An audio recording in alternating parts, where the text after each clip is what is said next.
Ah, come closer, my dears. You know how I like to tell my stories when the house is quiet, when the ticking of the clock sounds like footsteps you can't see. Sit here, yes, right here. You'll hear better that way, because this one isn't just a story. It's a memory. And memories, my loves, they don't always rest easy. Do you hear that faint hum in the walls? It's the house remembering. When I was younger, I used to worry about my grandson, Michael. He lived alone in a small town, far from here, a quiet place where the fog rolled in so thick it could swallow sound itself. He worked nights, poor boy, never getting enough sleep, always staring into those glowing screens, his eyes red from the light. I used to tell him, Michael, the world isn't made for those who stay awake when the rest are sleeping. He would laugh and say, Grandma, it's just the night, nothing to be afraid of. But he was wrong. That night, the one I'll never forget, he couldn't sleep. Said he felt restless, like someone was whispering to him through the window cracks. He went out for a walk, trying to shake the unease. The town was silent, too silent. Every house dark, every street lamp flickering like a dying heart. As he wandered deeper into the old part of town, he said the silence started pressing on him, like the air was thicker there. He walked faster, boots scraping against gravel, when suddenly he heard it. A scream, not far, not faint.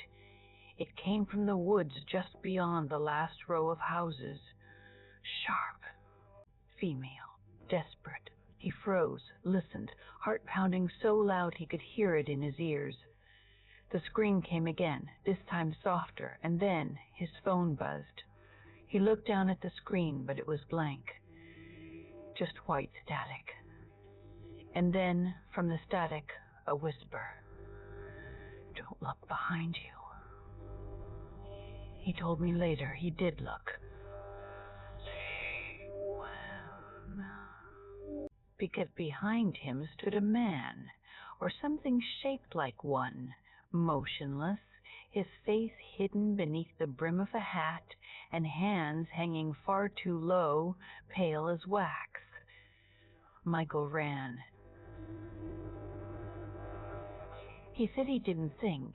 He just ran until his lungs burned and the houses reappeared. When he finally reached home, trembling and breathless, he locked the door. But before he could call for help, there came a knock. 3 times. Slow. Deliberate. He peered through the window. The same figure stood there, dripping wet, face still hidden. Michael screamed, called the police, but when they came, no one was there. Just muddy footprints leading straight to his door, and then stopping, as if the thing had stepped through. I told him to pray, but he said, Grandma, when I hear the silence now, I think it's breathing. That night, I dreamt of him standing in my kitchen, eyes wide and lifeless, whispering, You told me to go outside, Grandma. But my darlings, that wasn't the only story. Oh no. Darkness doesn't come once. It lingers, spreading like ink through the pages of our lives. Some months later, another young man, a stranger this time, drove his car down an empty highway, working his ride-share shift through the black hours. He picked up a passenger in an old jacket, carrying a small, heavy bag. No destination, just drive until the road ends. The driver, curious but polite, kept quiet. But the passenger, he hummed. And as they drove, the air inside the car grew colder. The driver swore he saw breath-forming mist in front of him, though the heater was on full. Then the man in the back spoke, voice cracked and dry. "Do you believe the dead can ride with the living?" The driver laughed nervously, but the man's eyes met his in the mirror, eyes that didn't blink, eyes that reflected nothing. Minutes later, the man said, "Stop here." But there was nothing there, just woods, no houses, no signs, just blackness. The passenger opened his door, stepped out, and said, "She's waiting for you." Before the driver could reply, the man vanished. The bag was still there, sitting on the back seat. When he opened it, my dear, sweet Lord, it was full of hair, human hair, braided, old, tied with ribbons. And from the woods came a woman's voice, faint but clear. "You drove him home. Now take me." He sped off, never looked back, but later that night, when he checked his phone, his ride log showed a second drop-off location, my grandson's address. I didn't sleep much after that. You wouldn't either if you kept hearing footsteps above your head when you live alone.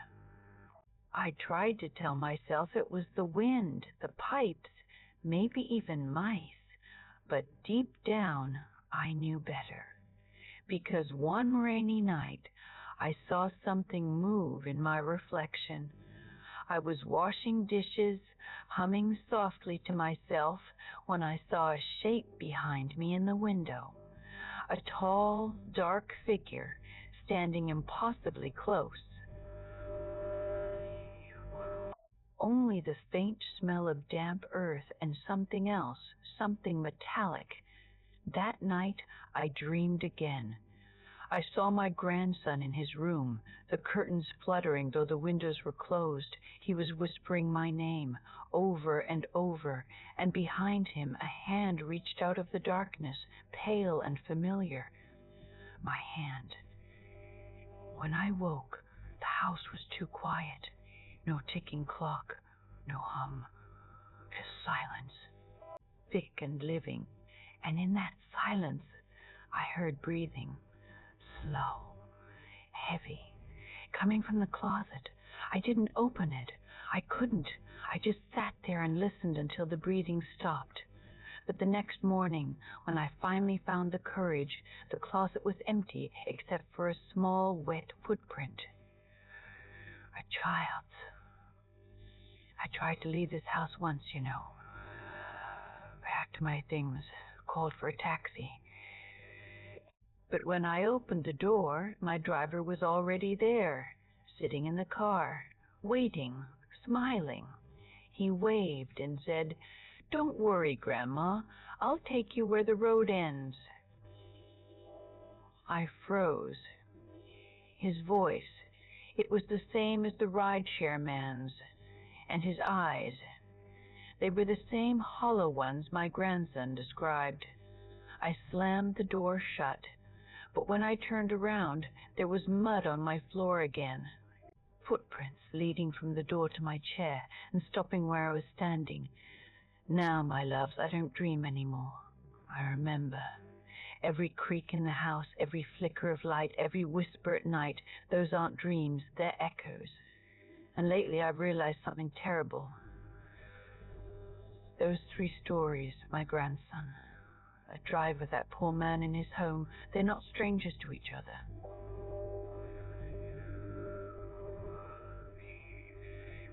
They're connected through me. Because every time I tell their stories, something comes closer.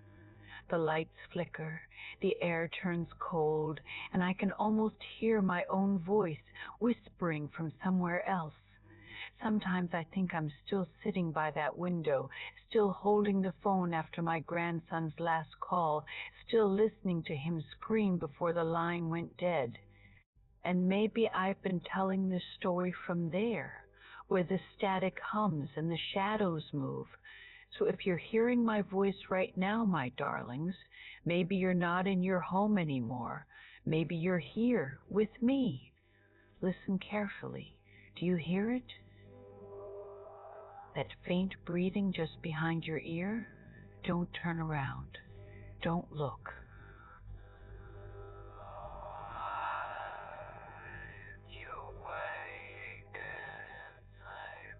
The silence you feel now is the moment before they whisper your name. And when they do, you'll understand why I can't stop talking. Because the only way to keep them away is to keep telling their story. Long pause. Now, my loves, would you like to hear it again? Ah, my loves, you're still here. You've been listening so quietly, I almost forgot you were real. Maybe you're not. Maybe you're just another echo in this house, another voice trying to remind me of things I've tried to forget. But it doesn't matter now. I see it clearly. The stories, my grandson, that poor driver, the man who heard the scream, they were never separate. They were never theirs alone. They were mine, every single one. Every shadow, every scream, every knock on the door, all threads of the same thing. And somehow, that thing is tied to me. You see, it started long before Michael ever heard that scream. Long before that driver picked up his final passenger. I've always heard them. They used to come at night, slipping through the cracks of my bedroom window, crawling beneath my pillow, whispering my name. Not angrily, no, softly, almost kindly, as if they missed me. I remember my mother shaking me awake one night because I was talking in my sleep, telling stories about people I'd never met, people who didn't exist, except years later, in obituaries. Maybe that's when it started, when I began remembering things before they happened, when the dead began to trust me with their voices. Michael used to laugh when I told him that. He said, "You're just sensitive, Grandma, like a radio picking up old signals." But what if those signals never stopped? What if they were people still calling out long after everyone stopped listening? The night he died. Yes, my dear ones, he did die, though I've tried to pretend he didn't. I remember the phone ringing just after midnight. I almost didn't answer. The air was so cold, my breath hung in the room like fog. When I picked up, I didn't hear his voice. I heard static, and then my own voice came through the line. It clattered across the floor, but it kept whispering, my own voice repeating the same words, softer each time, until the line went dead. The next morning, the police called. They'd found Michael's body near the woods. His face was frozen in fear, his mouth open, like he'd been screaming when there was no one left to hear him. They said he'd written something in the dirt beside him. Just one word. Grandma. After that, the stories began to repeat themselves. People kept telling me things that sounded too familiar. A driver who vanished near those same woods, a family who moved into a new house and heard footsteps in the walls, always the same woods, always the same whisper. And now I realize they're all the same story. Because, my love, there's something I never told you, something I swore I'd bury with me. When I was younger, before Michael was born, I used to work as a caretaker for an old woman who lived alone, deep in those same woods. She was frail, strange, always whispering to the walls. She'd tell me, "The dead talk here. They just need someone to listen." One night during a storm, she fell ill, so weak she could barely breathe. I sat by her bed, holding her hand, and she looked at me with those cloudy eyes and said, "If I die, they'll come for you next. You have the ears to hear them." I thought she was delirious. But when she died, something changed. The air in that room grew heavy, thick with whispers. Her mouth hung open, and I swear I saw breath still leaving her body, not air words, and I heard them. They said, "Thank you for listening. From that night on, I've never had silence again. Every room hums, every wall breathes, every story I tell becomes real." That's what's happening now, isn't it? They're already traveling through my words, through the sound. Every time I speak their names, every time you listen, they spread a little farther, like smoke, like infection. Oh, I've tried to stop. I've burned my journals, sealed my mouth, even prayed. But they always come back whispering the same thing. "Keep telling it, Grandma. Tell them how it ends." But I don't want it to end, my loves. I don't want it to end like this. Her voice starts trembling, because I think I know where Michael is now. I hear him sometimes, at night, not as a voice, but as a heartbeat, slow and hollow, coming from under the floorboards. And when I whisper his name, the beating stops, and the breathing starts again. But now I know. They haunt the ones who remember. And I remember everything. Long silence. The candle's almost burned out now, the flame smaller than a tear. And in that dim light, I see them again, the faces on the walls, the hands pressed against the glass. They're closer than ever. One of them is Michael. His lips are moving, but I can't hear the words. He's pointing. To you. To your words. No? Look closer. Don't blink. You'll see movement behind your reflection. Someone standing just behind you. That's how it begins, you know. First, you hear the whisper. Then you see the reflection. Then you feel the breath. And once you feel the breath, it's too late. Her voice lowers to a near whisper. So if you're still listening, my darling, if my voice still reaches your ears, please, when this story ends, don't replay it. Don't share it. Don't even think about it, because every retelling brings them closer. And if, tonight, you wake to the sound of someone whispering from the corner of your room, don't turn your head. Just close your eyes and remember my words. They only come for the ones who listen too long. A faint sound like a chair creaking or bones shifting. Oh, they're here again. They're standing right behind me. I can feel their hands on my shoulders, cold as stone. They're whispering something new this time. Pause, long and heavy. They're saying your name. Faint breathing through the mic. Silence.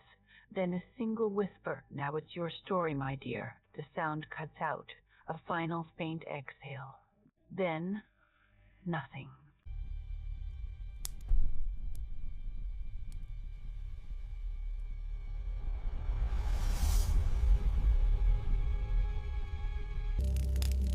Goodbye.